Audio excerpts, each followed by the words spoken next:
दृष्टि आईएएस के टुडे जी के प्रोग्राम में आपका स्वागत है। शुरुआत करते हैं पिछले अभ्यास प्रश्न से, जिसमें हमने आपसे पूछा था विश्व डाउन सिंड्रोम दिवस 2023 की थीम क्या है। आपके ऑप्शन थे, option A with us not for us, option B inclusive matters, option C we decide या फिर ऑप्शन डी हेल्थ मैटर्स। तो इस प्रश्न का सही उत्तर है विकल्प ए विद अस नॉट फॉर अस। आप में से कई व्यूअर्स ने इस प्रश्न का एकदम ठीक जवाब दिया है। इसी तरह अपने सुझाव, प्रतिक्रियाएं और जवाब हमें भेजते रहिए, हमें इसका इंतजार रहता है। चलिए अब आगे की बात को एक्सप्लेनेशन से समझते हैं।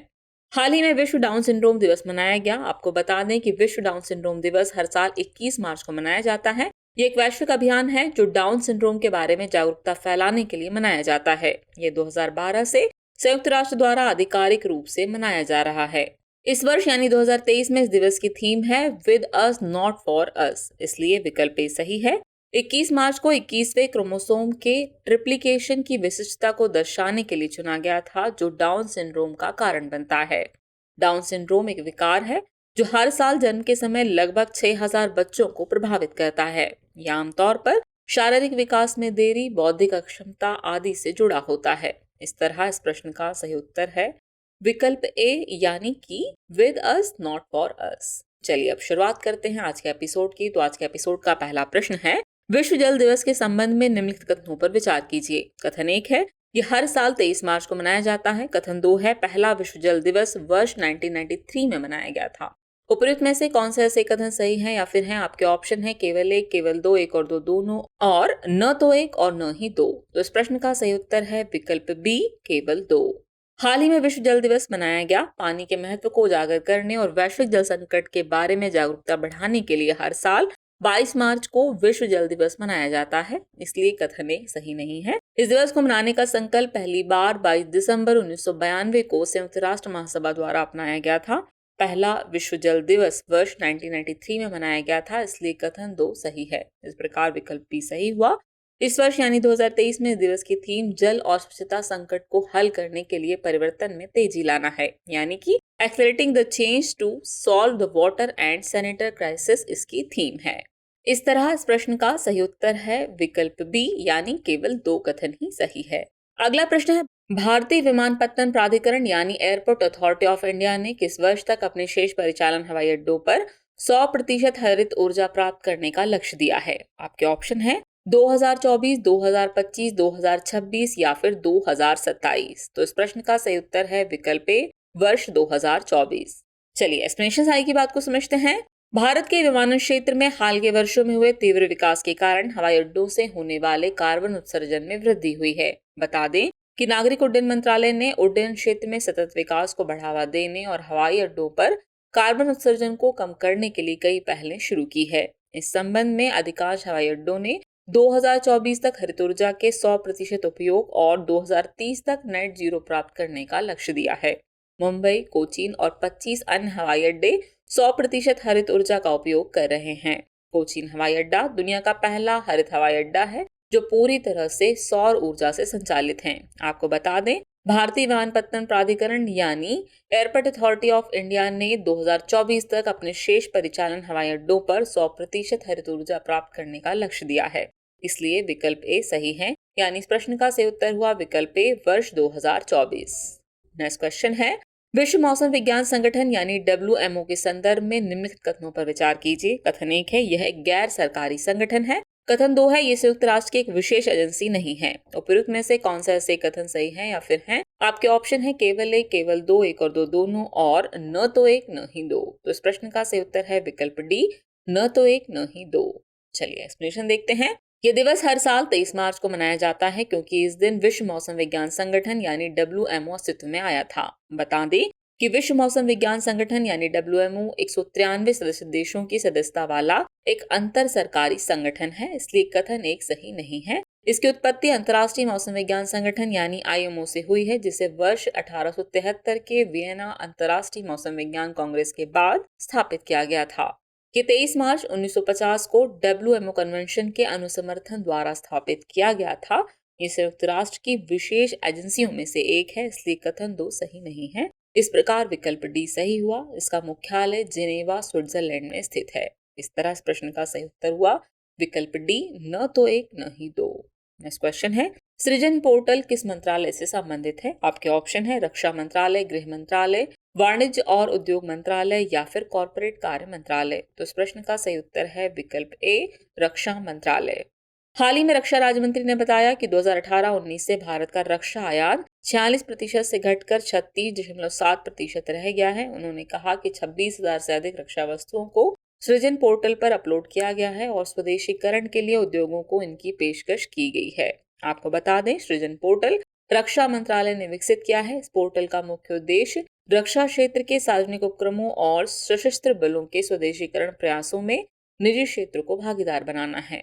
इसलिए विकल्प ए सही है, यानी इस प्रश्न का सही उत्तर हुआ विकल्प ए, रक्षा मंत्रालय।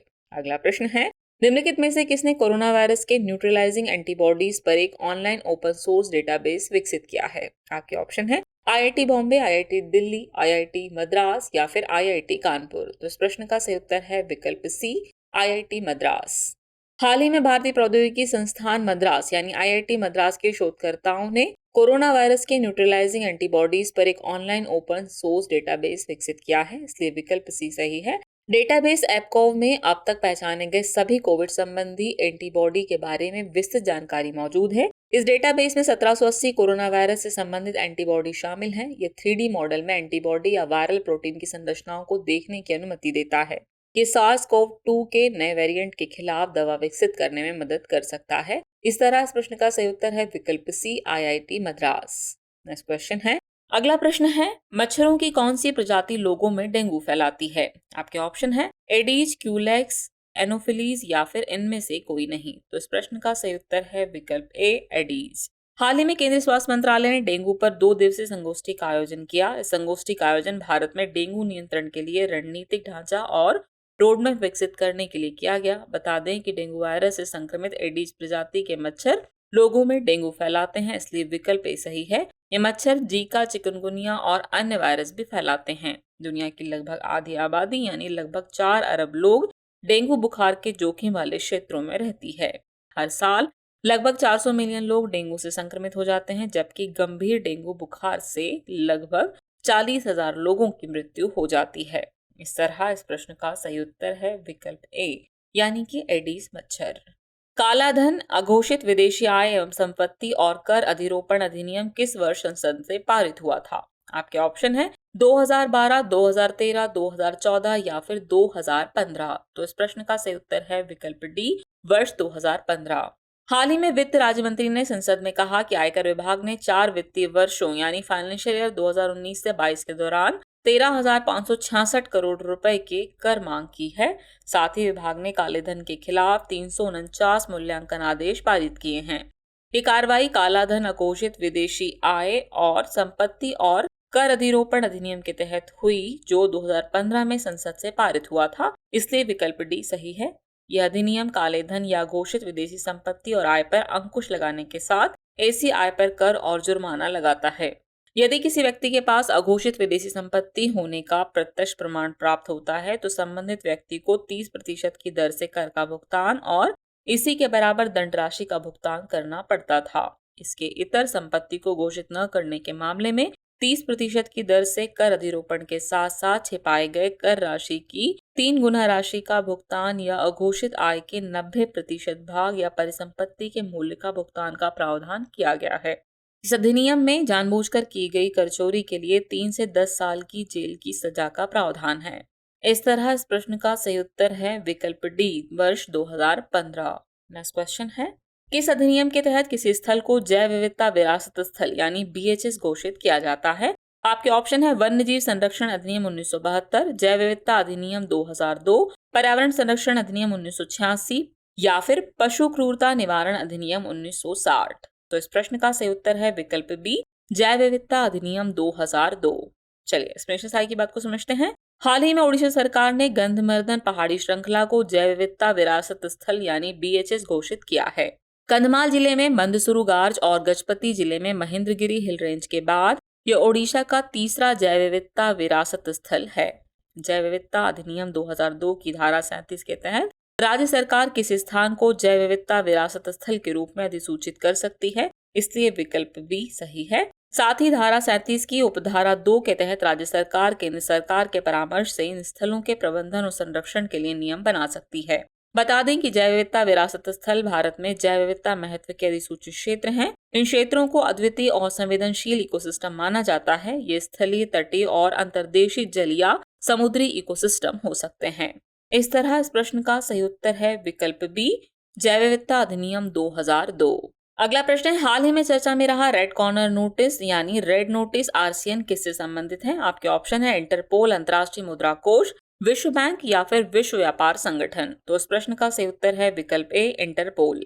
हाल ही में इंटरपोल ने बैंक से धोखाधड़ी मामले में मेहुल चोकसी के खिलाफ जारी रेड कॉर्नर नोटिस यानी आरसीएन को वापस ले लिया है। विदित हो कि रेड नोटिस दुनिया भर में कानून प्रवर्तन के लिए एक अनुरोध है। यह प्रत्यर्पण, आत्मसमर्पण या इसी तरह की कानूनी कार्रवाई हेतु लंबित व्यक्ति का पता लगाने और अस्थायी रूप से गिरफ्तार करने के लिए जारी किया जाता है। यह इंटरपोल द्वारा सदस्य देश के अनुरोध पर प्रकाशित किया जाता है, इसलिए विकल्प ए सही है। यह अनुरोध करने वाले देश में न्यायिक अधिकारियों द्वारा जारी किए गए गिरफ्तारी वारंट या अदालती आदेश पर आधारित है। किसी व्यक्ति को गिरफ्तार करना है या नहीं, यह तय करने के लिए सदस्य देश स्वयं के कानूनों का प्रयोग करते हैं। रेड नोटिस महत्वपूर्ण है क्योंकि इसका उपयोग अंतर्राष्ट्रीय स्तर पर वांछित भगोड़ों के बारे में सभी सदस्य देशों में पुलिस को एक साथ सतर्क करने के लिए किया जाता है। इस तरह इस प्रश्न का सही उत्तर है विकल्प ए, इंटरपोल। चलिए अब हम पहुंच गए एपिसोड के अंतिम प्रश्न पर।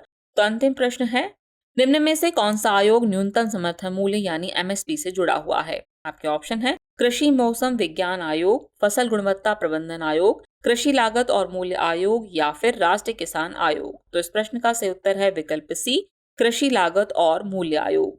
हाल ही में केंद्र सरकार ने 22 फसलों के लिए न्यूनतम समर्थन मूल्य यानी एमएसपी में वृद्धि की है। न्यूनतम समर्थन मूल्य यानी एमएसपी वह दर है जिस पर सरकार किसानों से फसल खरीदती है। यह फसल की उत्पादन लागत की कम से कम 1.5 गुना होती है। कृषि लागत और मूल्य आयोग यानी सीएसीपी विभिन्न फसलों के लिए एमएसपी की सिफारिश करता है, इसलिए विकल्प सी सही है। बता दें कि सीएसीपी कृषि और किसान कल्याण मंत्रालय का एक संबद्ध कार्यालय है। ये किसी वस्तु के लिए एमएसपी की सिफारिश करते समय खेती की लागत सहित विभिन्न कारकों पर विचार करता है। इस तरह इस प्रश्न का सही उत्तर है विकल्प सी, कृषि लागत और मूल्य आयोग। चलिए अब वक्त हो चला है आज के एपिसोड से रिलेटेड अभ्यास प्रश्न को नोट करने का। तो अभ्यास प्रश्न है, वन भारतीय संविधान की किस सूची में शामिल हैं? आपके ऑप्शन है, ऑप्शन ए संघ सूची, ऑप्शन बी राज्य सूची, ऑप्शन सी संवर्ती सूची या फिर ऑप्शन डी अवशिष्ट सूची। तो व्यूअर्स इस प्रश्न का जवाब कमेंट बॉक्स में देना न भूलें। जल्द ही मिलते हैं नए एपिसोड में नए नए सवालों, उनके नए नए जवाब और जानकारियों के साथ। तब तक के लिए शुक्रिया।